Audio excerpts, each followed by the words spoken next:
Hi guys, அனைவருக்கும் வணக்கம். இந்த வீடியோவில் ஆனந்த விகடனில் வெங்கட் பிரபு அவர்கள் படத்தை பற்றி என்ன பேசியிருக்கிறார் அப்படிங்கிறத தான் நம்ம இந்த வீடியோவில் இந்த காணொலியில் நம்ம பார்க்க போகிறோம். ஃப்ரண்ட் பேஜ்லேயும் பார்த்திங்கன்னா அந்த போஸ்டர் நம்ம தளபதி காதுகிட்ட கை வச்சிருக்கிற மாதிரியான லுக்கில் விஜய் கொடுத்த சுதந்திரத்தை காப்பாற்றிட்டேன் அப்படின்ட்டு சொல்லி வெங்கட் பிரபு கோட் ஸ்டோரி, சரிங்களா, கோட் படத்தில் நடந்த என்னென்ன ஸ்டோரி இருக்கோ அத்தனையும் அவர் சொல்லியிருக்கிறாரு. நம்ம அதை பற்றி தான் ஃபுல்லாக பார்க்க போகிறோம். ஸோ நிறைய பேருக்கு இது தமிழ் ரீட் பண்ண வராது. ஸோ அதனால் நான் அது என்ன இருக்குது அப்படிங்கிறத நான் ரீட் பண்ணிடுறேன். ஸோ நீங்கள் ரீட் பண்ண தெரிஞ்சவங்க அந்த புக்கை அப்படியே நீங்கள் ரீட் பண்ணிக்கோங்க. உங்களுக்கு நான் ஃபோட்டோவாக ஆட் பண்ணியிருக்கிறேன். ஓகேங்களா?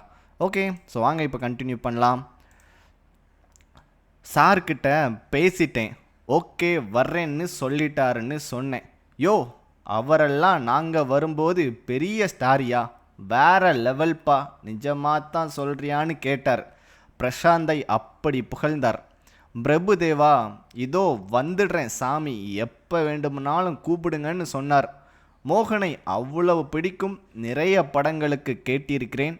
இப்போ மறுபடியும் விஜய் படத்திற்கு கேட்டதும் கண்டிப்பாக வந்துடுவேன்னு சொன்னார். உங்கள் கூட நடிக்கிற சந்தோஷம் தவிர அவங்க கேரக்டர் ஒழுங்காக இல்லைன்னா வருவாங்களா பிரதர்னு சொல்லி விஜய் சாரை சமாதானப்படுத்தினேன். அடிக்கடி என்ன அநியாயம் பண்ணுற பாத்தியான்னு சொல்லிக்கிட்டே இருப்பார்.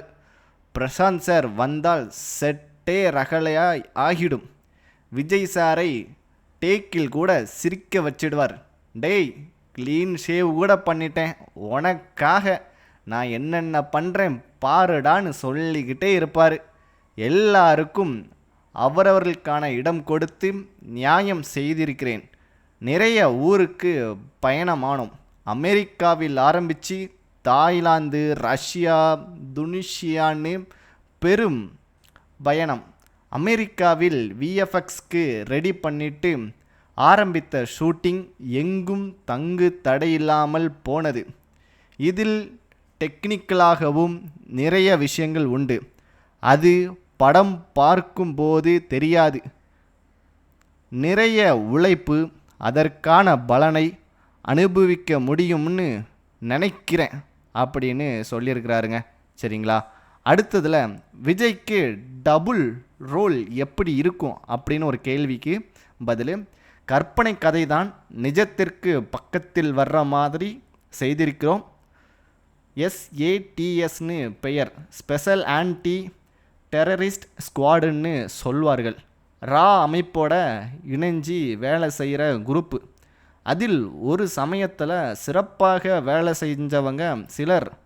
அவர்கள் ஒரு காலத்தில் செய்த விஷயம் இப்போ ஒரு பிரச்சனையாக அவங்க முன்னாடி நிற்கிறது. அதை எப்படி எதிர்கொண்டு வெல்கிறார்கள் என்பது மையக்கரு. ஆக்ஷன் படம் இருக்கிறது. படத்திற்குள்ளே வந்தால் ஒரே திருவிழா தான். ரொம்ப நாள் கழித்து விஜய் சாரை நீங்கள் என்னெல்லாம் செய்து பார்க்க நினச்சிங்களோ அது எல்லாமே இருக்குது. திரையில் உங்களுக்கு நிறைய சர்ப்ரைஸ் காத்திருக்கு. க்ளீன் ஷேவ் பண்ணிட்டார் சார். வெளியே வந்தும் எல்லோரும் என்னை திட்டினாங்க. இப்போ அதுவே பிடித்து போய்விட்டது. ரொம்ப க்யூட்டாக சின்ன பையன் மாதிரி இருக்காருன்னு சொல்ல ஆரம்பிச்சிட்டாங்க. நமக்கு பழக்கப்பட்ட பிடித்த ஒருவரை வேறு மாதிரி காட்டுவதற்கு காரணங்கள் இருக்குது. படத்தில் கேரக்டரோடு நீங்கள் பார்க்கும்போது அழகாக அவரோடு ட்ராவல் ஆகிடுவீங்க. படத்தில் ரசிகர்கள் ஆசைப்பட்டது எல்லாமே இருக்குது. விஜய் சார் படத்தை தியேட்டரில் பார்த்து ரசிப்பதற்கு எல்லா விஷயங்களும் முழு சாப்பாடு மாதிரி பரிமாறி இருக்கு. எனக்கு விஜய் சார் உச்சபட்ச உயரத்தில் இருக்கும்போது இந்த வாய்ப்பு வந்திருக்கு.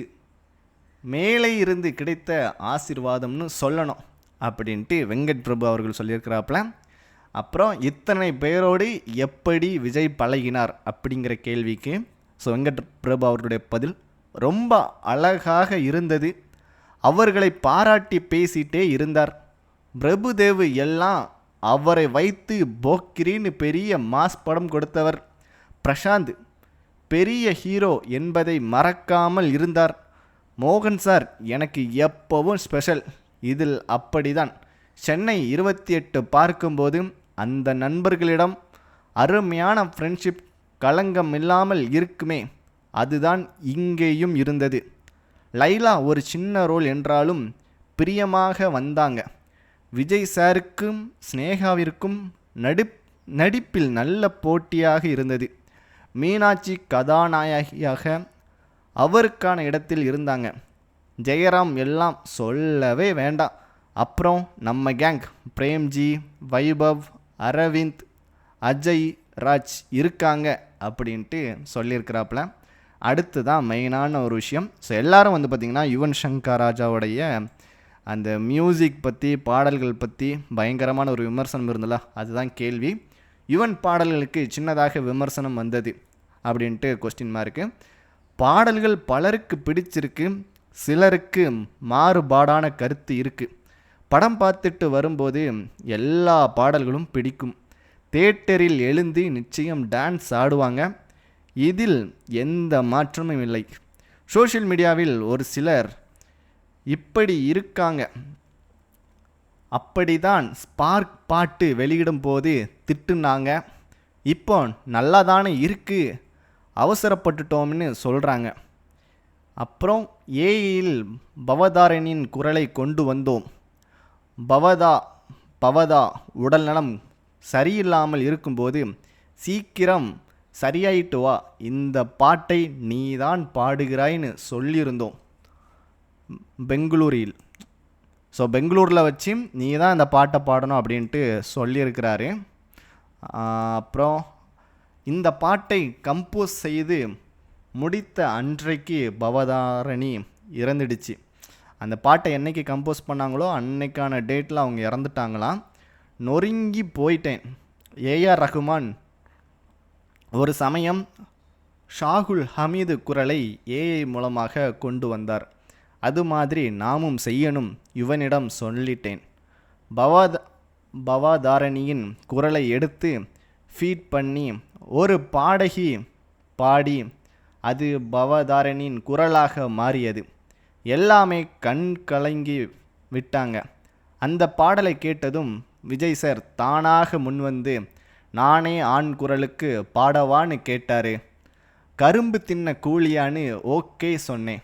அவரை செல்ஃபோனில் பாடி அனுப்பினார். பவதாரனின் அஞ்சலிக்கு விஜய் சாரும் சேர்ந்து பாடியது சந்தோஷமாக நிறைவாக இருந்தது. பாருங்களேன், ஃபோனில் தான் ரெக்கார்ட் பண்ணி நம்ம விஜய் சாரே வந்து அனுப்பியிருக்கிறாங்க அந்த பாட்டு. சூப்பர் நைஸ், நல்லாயிருக்கு. அப்புறம் அஜித்குமார் கோட் பண்ணுறதை பற்றி என்ன சொன்னார் அப்படிங்கிற கூடிய ஒரு question mark. Ajith sir Mankatha பண்ணும்போதே அடுத்து விஜய் வச்சு பண்ணு, ரொம்ப நல்லா இருக்கும்னு சொல்வார். கோட் பண்ணுறதை சொன்னதும் என்னையா இத்தனை வருஷமாக நான் சொல்லிகிட்டு இருக்கேன், சூப்பர் அருமையாக பண்ணுன்னு சொன்னார். கொஞ்ச நாளைக்கு முன்னாடி அஜித் சார் உடல்நலம் சரியில்லாமல் இருக்கும்போது அவரை பார்க்க போயிருந்தேன். போவதற்கு முன்னால் விஜய் சார்கிட்ட அஜித் அண்ணாவை பார்க்க போகிறேன்னு சொன்னேன். போனதும் ஃபோன் போட்டு கொடுடான்னு சொன்னார். விஜய் சார்கிட்ட ஃபோன் போட்டு கொடுத்ததும் அவங்க 2 பேரும் அழகாக பேசிகிட்டு இருந்தாங்க. அவங்க 2 பேரும் நண்பர்களாக பேசிக்கிறாங்க. படம் ஆரம்பிக்கும் போதே அஜித் சார் மங்காத்தா மாதிரி 100 மடங்கு இருக்கணும்டா, அப்படி பண்ணணும் என்கிட்ட சொன்னார். எவ்வளவு பெரிய மனசு இருந்தால் இந்த வார்த்தை வரும் பாருங்க. அவங்க கிட்ட பாசிட்டிவ் அலைவரிசை அன்னைக்கு தான் பார்த்தேன். அஜித் சார் சொன்ன மாதிரி செய்திருக்கேன் நினைக்கிறேன். மக்கள் தான் எத்தனை மடங்குன்னு சொல்லணும்.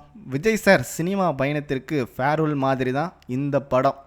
மக்கள் விஜய் சாரை நினைத்து சந்தோஷப்பட என்ன இருக்கோ அத்தனையும் செய்திருக்கிறேன். விஜய் சாருக்கு ரொம்ப பிடித்து விட்டது. ஒரு படத்தை பற்றி விஜய் சார் இவ்வளவு சொல்ல கேட்டதே கிடையாது என்று அவரது டீம் சொன்னாங்க.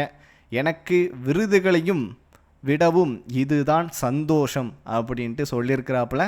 பயங்கர ஒரு டச்சிங்கான ஒரு பாயிண்ட்டாக இருந்துச்சு. ஸோ உண்மையிலே வந்து இந்த ஒரு இடம் தான் எனக்கும் ரொம்ப பிடிச்சிருந்து. ஸோ வெங்கட் பிரபு அவர்கள் சொன்னது. அப்புறம் அந்த விஜய் பிரசாந்த் பிரபுதேவா டான்ஸ் வைரல் ஆகிவிட்டது. அப்படின்ட்டு அந்த கொஸ்டின் கேட்டிருக்காங்க. எஸ், அந்த ஃபஸ்ட்டு பார்ட் வந்து வைரல் ஆயிட்டு அப்படின்ட்டு கேட்டிருக்காங்க. படத்தில் பாருங்க இன்னும் இருக்கு. 3 பேரும் ஆடி அதை பார்த்து கண்கொள்ளாத காட்சி, கிண்டலும் சிரிப்பும் களிப்பும் ரகளையுமாக போன பாடல் அது. உள்ளுக்குள்ளே ஒருத்தருக்கொருத்தர் கெட்டின்னு எல்லாருக்கும் தெரியும். அதெல்லாம் அழகா வெளிவந்தது. ஸோ பார்த்துக்கோங்களேன், அவங்க எவ்வளோக்குள்ள வந்து ஜாலியாக ஃப்ரெண்ட்ஷிப்பாக வந்து அதை பண்ணியிருக்கிறாங்க அப்படிங்கிறதான் சொல்கிறாரு. பிரபு மாஸ்டருக்கு ராஜு மாஸ்டர் சொல்லி கொடுக்க அது வேற படு ரகலை. டெய், நம்ம படத்துக்கு ஒரே நேரத்தில் 2 மாஸ்டர்ஸ் நீ கொடுத்து வச்சவன் தான்டா, விஜய் சார் சொன்னார். நிஜம்தான் அது அப்படின்ட்டு. ஸோ நம்ம விஜய் சார் வந்து அது கமெண்ட் கொடுத்ததையும் அவர் மென்ஷன் பண்ணி சொல்லியிருக்கிறாப்புல. ரொம்ப சந்தோஷமாக இருக்குது. அடுத்து சிவகார்த்திகேயனின் 25வது படத்தை நீங்கள் செய்வதாக சொல்கிறாங்க. சிவாவை எனக்கு பிடிக்கும், 25வது படம் நான் தான் செய்யணும் அபிப்பிராயம் பட்டார். சத்யஜோதி நிறுவனத்திற்கான இந்த படம், இதை அவர்களே சொல்லும்போது நிச்சயமாக நடக்கும் அப்படின்ட்டு சொல்லியிருக்காரு. கடைசியாக பிரேம்ஜிக்கு கல்யாணம் ஆகிட்டதே. நாங்கள் எல்லோருமே அவன் முதற்கொண்டு இனிமேல் கல்யாணம் சாத்தியமே இல்லை என கேலி செய்திருக்கிறோம். மறைந்த என் அம்மாவின் ஆசீர்வாதமே இந்த கல்யாணத்திற்கு காரணம்னு நம்புகிறேன். அம்மா இருந்த கல்யாணத்தை மனம் குளிர பார்த்திருக்கணும். இறக்கும் போதும் கூட சின்னவனை தனியாக விட்டுட்டு போயிராதன்னு கலங்கிட்டாங்க. அந்த வார்த்தைகளும் பார்வைகளும் என் கண்ணை விட்டு போகவே மாட்டேங்குது. இப்போ சார் வீட்டை விட்டு வெளியே வர மாட்டேங்கிறார். ஃபோன் பண்ணாலும் கொஞ்சம் பிஸி, அப்புறம் பண்ணுறேன்னு மெசேஜ் அனுப்புகிறான். வெளியே வந்தாலும் கொஞ்ச நேரத்தில் அவங்க தனியாக இருக்காங்க, போகிறேன்னு சொல்லிட்டு போயிடுறான். சனிக்கிழமை இரவு எங்கிருந்தாலும் என்னை தேடி வர்றவன் இப்போ சத்தமே இல்லாமல் வீட்டில் இருக்கிறான். ஸ்ரீலங்கா கச்சேரிக்கு கூட மனைவியோடு தான் போனான். நல்லவன் நல்லா இருக்கட்டும் அப்படின்னு சொல்லியிருக்கிறாப்புல. அடுத்து ஃபைனல் கொஸ்டின். விஜய் அரசியலுக்கு போராரே அப்படின்ட்டு கொஸ்டின் கேட்டிருக்காங்க. அதுக்கு வெங்கட் பிரபு அவர்கள், இவ்வளவு உச்சத்தில் இருக்கிறவர் சினிமாவை விட்டு அரசியலுக்கு போவது சரித்திரத்திலே இல்லை நினைக்கிறேன். எல்லோரும் மார்க்கெட் சரிந்து வயதாகி அரசியலுக்கு போயிருக்காங்க. ஏன் கொஞ்சம் வருஷம் கழித்து போகலாமேன்னு கேட்டேன். அதற்கு பதில் புன்னகைதான். உச்சத்தில் இருந்து அரசியலுக்கு போவதென்றால் அவரது நினைவுகள் எந்த அளவுக்கு இருந்திருக்கும். அவர் என்ன சம்பளம் கேட்டாலும் அதை தர அத்தனை தயாரிப்பாளர்கள் ரெடியாக இருக்காங்க. டைரக்ட் பண்ண இயக்குனர்கள் காத்திருக்காங்க. கோடான கோடி ரசிகர்கள் விட்டு